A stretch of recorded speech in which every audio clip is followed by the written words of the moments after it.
Lucas had been a very wealthy farmer, but he hadn't managed his farm wisely and had been very careless with his money.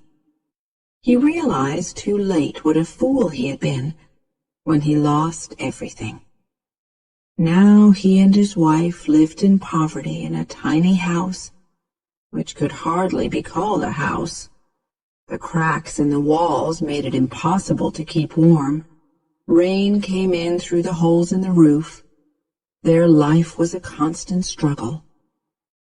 They had always prayed for a child, but during their years of wealth, God had never listened.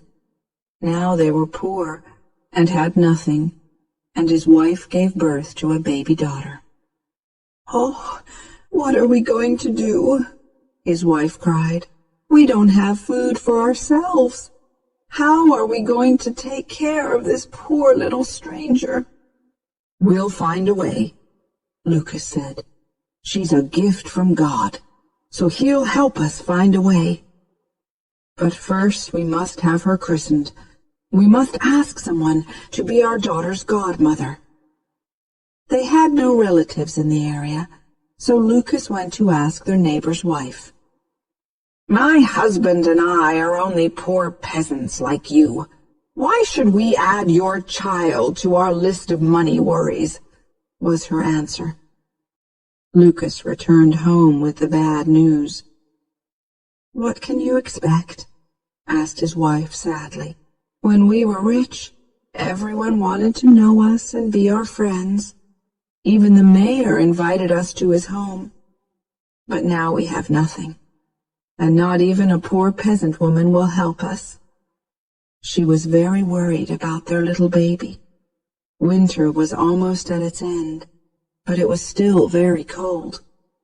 At night the earth froze, and in the morning the houses and trees were covered in snow. They had no clothes for their child, only old bits of cloth, and her bed was the cold, hard ground. Lucas's wife kissed their baby and cried, "My poor darling, my poor little darling." Then suddenly a happy thought came to her.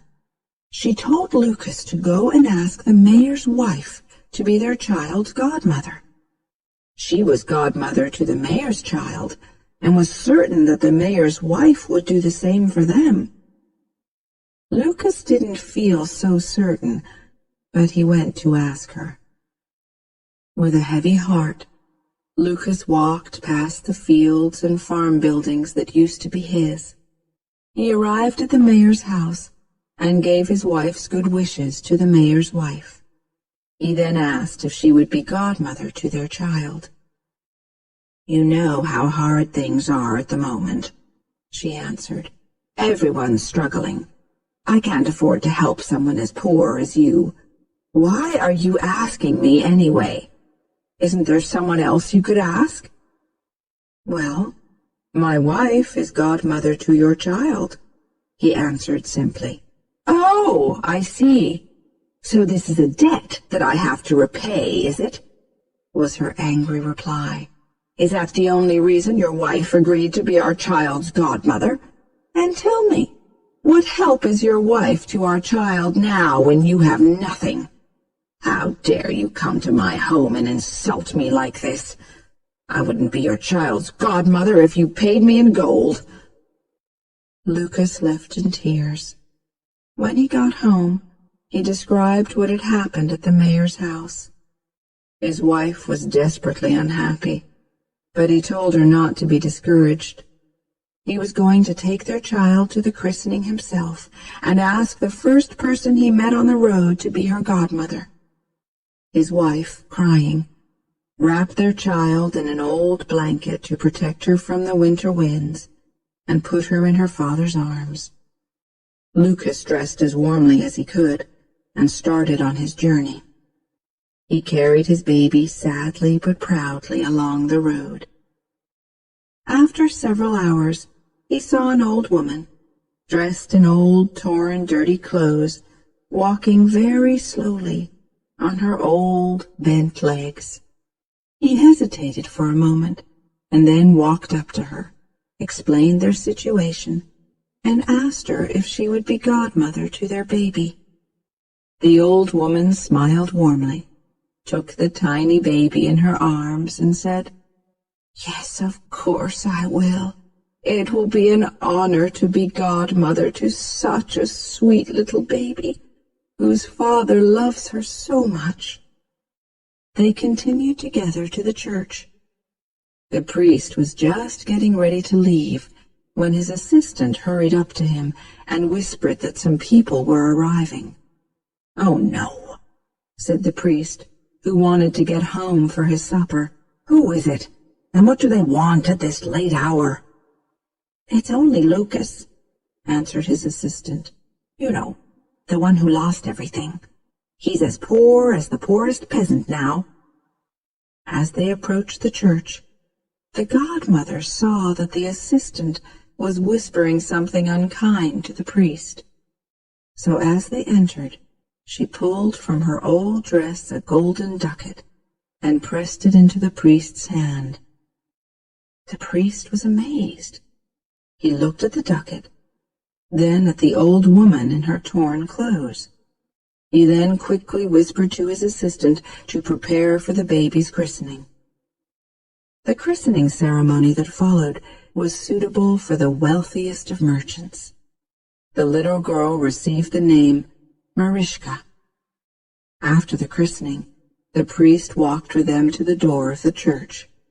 His assistant walked with them all the way to the gate, hoping for a nice reward. The old woman gave him a golden ducat, which he received gratefully. When Lucas and the old woman reached the place where they had first met, she handed the baby to him. She then reached into her pocket and pulled out another golden ducat, which she put inside the baby's blanket. She smiled at Lucas and said, "This is my gift to your child. This will provide enough money to bring her up well and give her everything she needs. This child will bring you and your wife great joy and comfort, and when she grows into a woman, she will have a long and happy marriage." The kind godmother then touched the ground, and suddenly a beautiful rose bush appeared, covered in sweet-smelling flowers. Lucas bent down to admire the lovely flowers, and then turned to thank the old woman. But she was gone. He was amazed and confused. "Goodbye," he called. "Thank you, kind godmother." He stood there, holding little Marischka, looking all around him. He would probably have stood there for hours if Marischka hadn't started crying for her supper.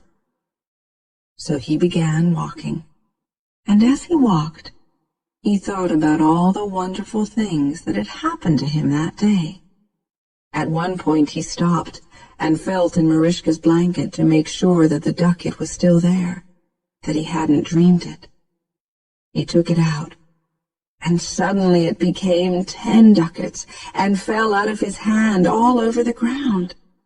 Again he stood there not speaking, full of amazement. He gathered the ducats up, laughing, put them in his pockets, and almost ran with Marischka back to his home. Lucas's wife had been waiting anxiously at home, hungry, thirsty, and cold. There was no food in the house, and no money.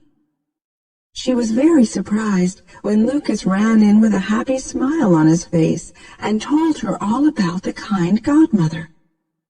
When he finished, he told his wife to take the godmother's christening gift out of Marischka's blanket. The wife reached in and pulled out the ducat.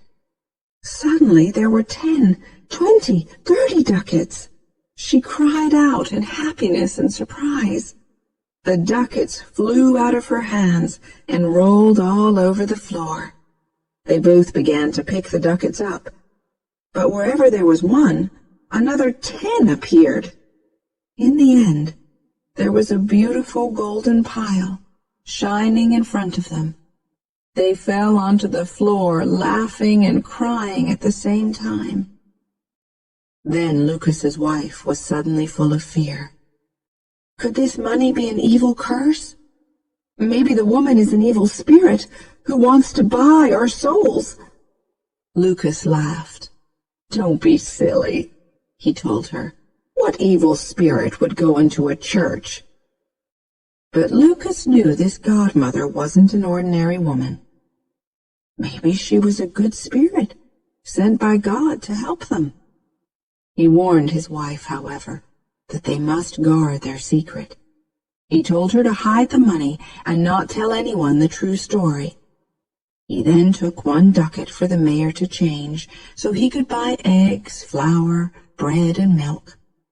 When he asked his wife what else he should buy, she immediately answered, "Our land, our house, our animals, our fields." "Tomorrow morning," Lucas replied happily. Then his wife became very serious and said, "But Lucas, please manage them more carefully this time."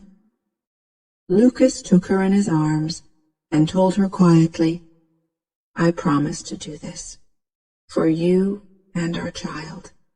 I've been very silly and caused us much unhappiness and worry, but I've learned my lesson. Please believe me." He then left to get their supplies. While he was out, his wife sat holding her baby and dreaming happily about their future. After some time, Lucas returned with the mayor's servant, who was carrying buckets of fresh milk, a basket of eggs, and some wonderful cakes. "The mayor's wife sends her good wishes to you both, and has sent me to help you in any way I can," the servant told her. Lucas's wife thanked her, and watched as the servant then began preparing a fine soup for them on the fire. Lucas had also bought 3 soft feather beds, which he put by the fire. The next day, Lucas went to buy back their farm. The mayor's wife was extremely curious to know how Lucas and his wife had become wealthy again since his visit to their house the day before. So while Lucas was out, she visited his wife and asked questions. But Lucas's wife didn't give away their secret. She just told her that Marischka's godmother had very kindly given them enough money to help them start again. After the mayor's wife left, Lucas's wife sat by the fire, thinking about their kind godmother.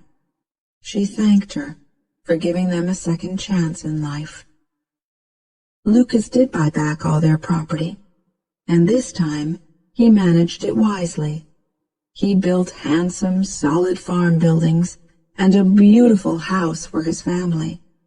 He bought the very best animals, and in the fall, his fields were full of healthy golden wheat and corn. His farm became the best in the region. Lucas and his wife were loved and admired as they were good neighbors, generous and helpful to any poor farmer who was having bad luck. Marischka was a wonderful child. She gave Lucas and his wife great joy and comfort, as her godmother had said she would. When she became a woman, her beauty attracted a wealthy prince, who asked her to be his wife. She married him and lived a long and happy life. Lucas and his wife grew old in good health. In the evening,